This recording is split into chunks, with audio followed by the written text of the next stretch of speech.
Well, just when you thought you didn't have enough of leadership contests, along comes another one, with Nigel Farage stepping down today. Ignore the suggestion he's gunning for job as presenter of Top Gear. He wanted his life back, he said, having seen the main goal of his political life accomplished. So, what happens to UKIP now? Well, here are 3 things the party needs to decide. And just to warn you, there is some flash photography in this. Decision 1 for UKIP. What kind of party is it when it comes to issues other than the EU?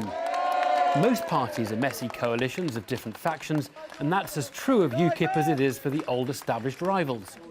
One wing is more conservative than the Conservatives. Tough on welfare and crime, it believes in a small state, lower taxes and less borrowing. By cutting taxes by £18 billion, I think there is a very strong argument that says that will lead to dynamic growth within the economy. And we certainly saw examples of this. The natural goal of Conservative UKIP is the taking of Tory seats. But that may be harder with the Tory party taking Britain out of the EU. But there's another UKIP as well, the blue-collar champion, sometimes called Red UKIP, the party that wants to take seats from Labour. It puts more emphasis on beating up the rich and getting companies to pay their share of taxes. It wants to preserve the welfare state. It's the UKIP of its former economic spokesman, Patrick O'Flynn. The very big multinationals are, excessively taking advantage of aggressive tax avoidance schemes. There's no doubt about that. Well, I don't want to be that to be a point that is purely a left-wing point, because I don't think it should be. Decision 2 for UKIP. What kind of tone should it adopt? The party is united on Euroscepticism, patriotism and a desire to control immigration, but not united in the way it talks about immigration in particular. Will a new leader try to ramp up the rhetoric or try to appear more conciliatory? There are those who are basically Faragists who would continue the basic message that UKIP has at the moment, which is make sure the government delivers on restrictions around free movement, put in an Australian-based point system, reform Westminster, and ensure that Brexit is delivered 100%. There are others, I think, who, irrespective of what happens in terms of Britain's relationship with Europe, would want to push UKIP down a more strident line on social and cultural issues, campaigning more exclusively against Islam and immigration. And a third decision, how to make UKIP a more professional operation. More members, more backing, more seats. Doing all of that with a Farage-sized hole in the middle.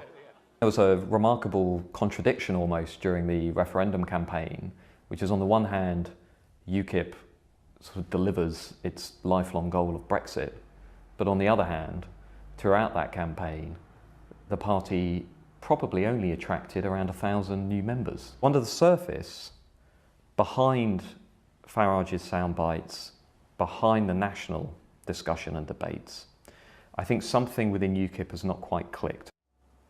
Matthew Goodwin, who's spent several years studying UKIP as an academic. Well, I'm joined now in the studio by Peter Whittle, a London Assembly member and UKIP's candidate for the Mayor of London earlier this year. Raheem Kassam, who was chief advisor to Nigel Farage during the last general election.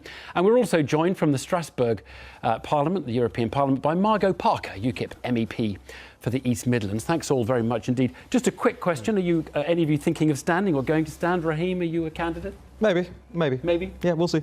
Peter, I think we're all thinking about it. I mean, obviously the whole events of the day sinking in, but there's a huge amount of talent in UKIP now. And so I think there's a lot to choose from. Right. And Margot, are you a candidate, or who are you supporting if you're not? Well, we're all candidates. We're all supporting all of the talent that, frankly, that UKIP has to offer, and we have a lot of talent for sure. Right. Well, look, let's ask about the tone question.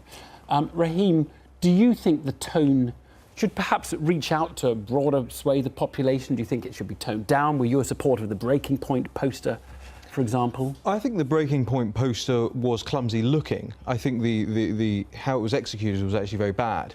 But actually the message was fine. You know, that was a real picture from Southern Europe from 2015. Nobody complained when it was on the front page of The Independent and The Guardian. And the message was sort of mixed up with, it didn't really make clear what it was talking about, and that was the failure of the European Union to manage migration. So I think what we come on to in terms of tone is actually execution and professionalism, rather than, and that's something I talked about last year when I left my position. Margot, what about you, that poster? You've undoubtedly seen it over there in Strasbourg. Well, yes, I reiterate really what Raheem has said. It had been there, it had been previously out there, and it perhaps was a little bit clumsily executed, but the message was there. And you didn't think it was too much hate in it? I mean, you didn't think it was, you know, a lot of people have been very critical, haven't they? Well, they have. I mean, I wouldn't use the word hate. Lots of people do, but it's not really appropriate. It wasn't right. People said to me, well, they're refugees, but of course you couldn't possibly know whether they were all refugees or not. It was just a picture that had been out in the media. It was selected. The message, indeed, exactly as Raheem has said, perhaps didn't get across in a more sensitive way. Peter, were you happy with that poster, or is the party all behind that tone of that poster? No, I don't think I didn't have a problem particularly with it. I think that when you went outside of the Westminster bubble, I think a lot of people knew what the poster was saying, and I don't think really that it was as badly taken as has been discussed. But I think that the main point really is that you know, tone or no tone. A lot of people, particularly in the Westminster bubble, think that even talking about immigration is the wrong tone.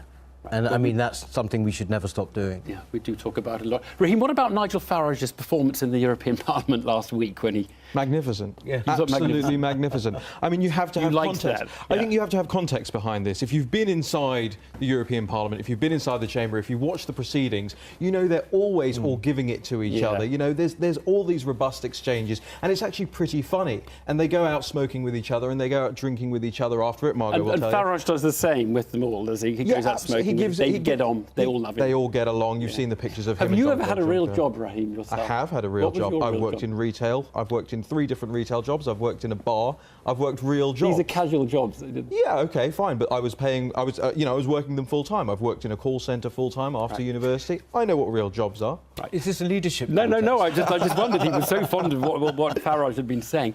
Let's talk about this kind of left-right. I mean, Peter Whittle. Yeah. If you were running the party, would you try and take it a little more towards appealing to the Labour voters, of whom there are very many, and Labour's in a shaky place at the moment? Or would you say, look, it's Shire voters, former Tories who want a bit more Tory? No, I think, look, all the elections I've stood in, I mean, whether it's the mayoralty or indeed at the general election, anecdotally, empirically, the people who were coming across to UKIP in the greatest numbers, without question, were Labour. And I think that this is the great opportunity for UKIP going forward. I think that there's no question about it. We all know from the referendum campaign that it was basically in the north that the referendum was won. People who are largely forgotten by people down here. I say that as a Londoner. And in fact, that is where our support and the growth in our support lies. And I think that therefore those are people, or just to add, those are people who are patriotic people, but they believe also in the NHS, and they have a great sense of social justice too. Do you agree with that, Margot, that's where you have to look for votes, and if that means giving up some of the more Tory talk about smaller government and big tax cuts and such like, so be it? Well, I think, yes, Peter's absolutely right. In fact, when we toured in the MEP battle bus, we really went to the north of England, and we had tremendous reception there. Our market stalls, our door knocking. In fact, we worked cross-party, but we had a great response from Labour voters. They seriously did connect with us. But, you know, this has been going on for years. This isn't a new thing. You know, we listened to them. We knew that they were being neglected because they told us about their problems. We actually listened. So, of course, you know, we had a more sensitive manifesto. We want to do things that actually help people. And it's not just words.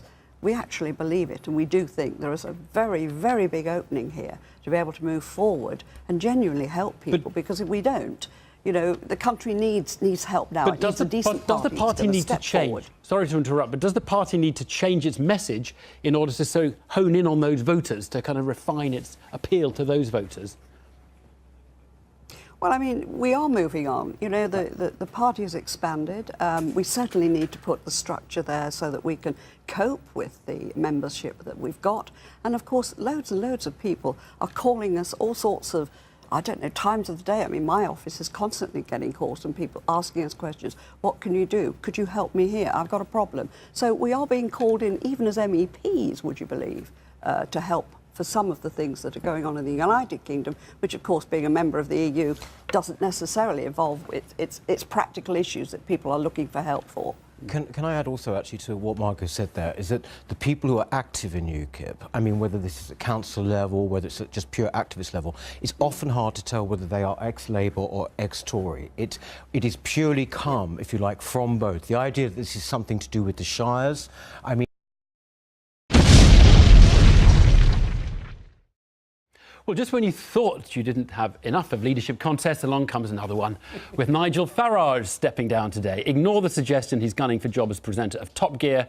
He wanted his life back, he said, having seen the main goal of his political. But there's another UKIP as well, the blue-collar champion, sometimes called Red UKIP, the party that wants to take seats from Labour.